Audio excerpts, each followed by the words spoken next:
Amazing audience, we are live. Hey, there I am. Amazing audience, we are live right now with Andrew Dunn. We're recording from the Multimedia Network studios in New York. You should check out a great show about the podcasting industry, The Word of Mouth, on iTunes at mouthpodcast.com and wherever the best podcasts are found. Andrew Dunn, Yes, great pleasure to connect with you. Nice to meet you. Let's have some fun. Okay. Which of your talents is responsible for us connecting at this time in the space of history? Talents. Probably, I'm at work, so probably programming. Programming? Yeah. Who did you learn that skill from? I learned it by myself first, started on the internet doing tutorials, and then went to a few clubs, and then went back to school, and here I am now. Are you good? One of the best. Well, do tell us, what you do. How can people connect with what you do, please? I've worked on a lot of products that have probably been seen in the public before for TV. I did sites for Dexter TV show for 3 years, yeah. I was Time Magazine, I was their lead developer. NBC, I did a lot of their promos as well. Wow. What does that look like when you say promos and stuff? It's basically support material for online shows, you go to the Game of Thrones website, or you go to the Dexter website, play games and stuff like that. You're creating all of the games and stuff, or yeah? Yeah, wow. great. Yeah. I know programmers are really humble, right? Like they'll be like, yeah, and it's a ton of things that you're doing in the background, right? Yeah. Let's tap into that skill. Who did you learn that from? Humility. Humility. I think from practice, just from it's sort of required to be really good. You have to be really patient and learn a lot of kind of things that would require a lot of patience and focus. So that's sort of where I got humility from. Yeah. So it's like you were forced to be humble. Yeah. Just learning to program is a very humbling thing. It's really hard to do. Yeah. Why will you continue to repeat the skill of being that individual? Now that you've learned the value of humility in the midst of the storm, if you would. Yeah, I like doing it. I would do it for free. It's like whether it was seen by nobody or millions of people, it's still something I enjoy doing. Yeah. That's good. Yeah. Tell me one other thing you've done consistently over the last 3 years, please. Consistently, besides programming? I play piano. Yeah? Yeah, play piano. How does that make you feel? Good. How good are you? I don't know. Okay, not one of the very best. No, I'm not. On this one, yeah. No. Yeah. What do you play? Classical? Just whatever comes to mind. Sometimes pop, sometimes classical, sometimes jazz, sometimes modern. Yeah. Just I don't really do it for a reason. Yeah.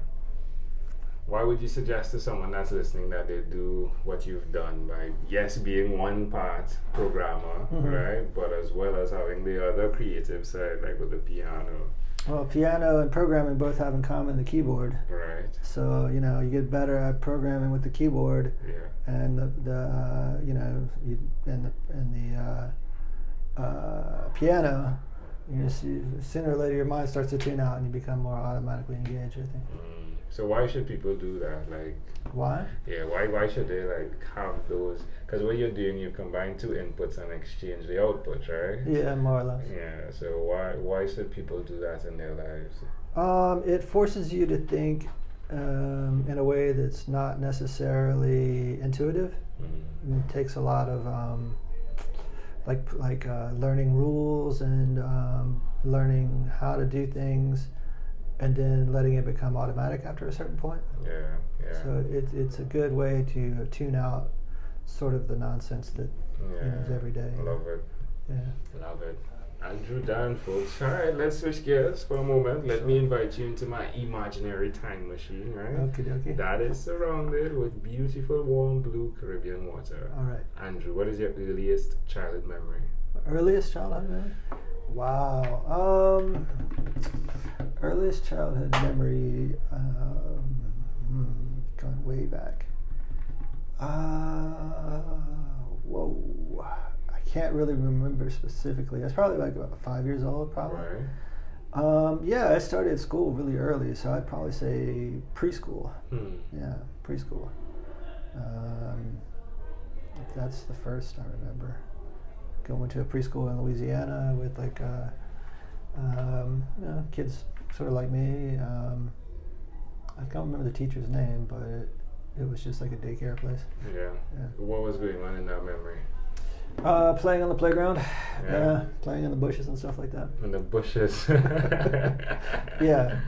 I mean, now in day school, preschool, they teach like pre-calc and stuff like, cognitive thinking and all that kind of stuff. No. It wasn't that? No, it was just playing around. How do you see that memory connecting to who you are today?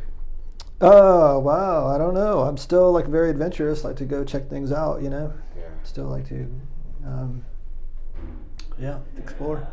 Can I offer an interpretation to the thought picture you created in my mind with that memory? Mm-hmm. I love how the piano, keyboard, right, and the computer keyboard connects. Yeah. So you play to learn. Right. But it's combined. It's always learning going on. Yeah. Even from way back then in that memory. Yeah. Yeah. Pretty amazing stuff, eh? Yeah. If we fast forward to when you were 12, what was your favorite song? When I was 12, what was my favorite song? Let me think about that. That was 1987. Right.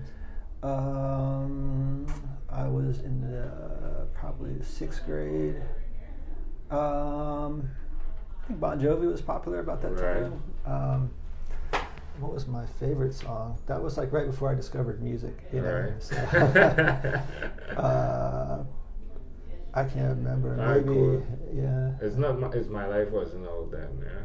Yeah, I didn't get into music until I was like 13. Alright, cool. That's cool. What songs pops in your mind though? Like any song?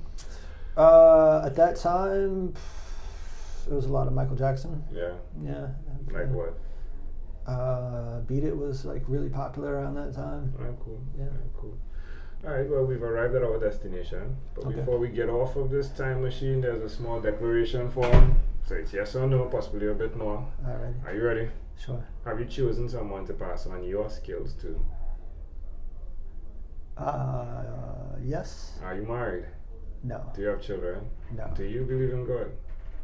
Yeah. Do you have an inner circle of friends? A what? Inner circle of friends. Yeah. Do you watch TV for more than 3 hours a day? No. How about 3 hours a week? Yeah. What about screen time? The phone and the computer? More than 8 or less than 8 hours a day? Yeah.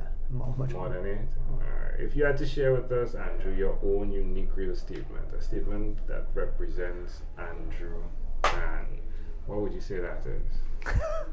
He goes up on this. Yeah, this is like the special move. Did I even look at the camera? Like, what? Oh man, I don't know. Yeah, it's cool. You can say pass. Yeah. Generally, just like pass. Yeah, I don't know. Yeah, it's cool. Nothing comes to mind. Yeah, it's cool. It's cool. Yeah, can I offer one? Like if I from our conversation, I just like how in life it's necessary to combine playing and learning. Yeah, of course. Yeah, that's a good one. Yeah, I think from a professional standpoint, if it's not enjoyable, think about why you're doing it. Yeah. If you're making a mark that's not enjoyable, don't make that mark. Yeah, I think that's the life you have chosen to live. Pretty cool. It's like your shit. Yeah. Yeah. Yeah, I'm lucky to be able to do that. Yeah. Good stuff. Andrew, thank you for being on What Is Inspired. Before we go though, is there anything else you want to share with our amazing audience? No, just how you doing? Alright, good vibes, right? Yeah.